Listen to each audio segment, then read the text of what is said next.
even let it overflow. I can't you make His blessings someone today. Akaya, Akaya, Aka Jehovah name.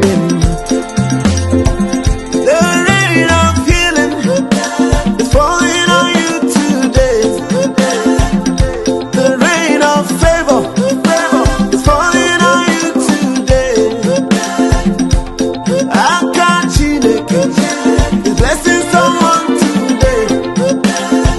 Akaya, Akaya, Aka Jehovah name.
Jehovah name.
Congratulations, it's now yours.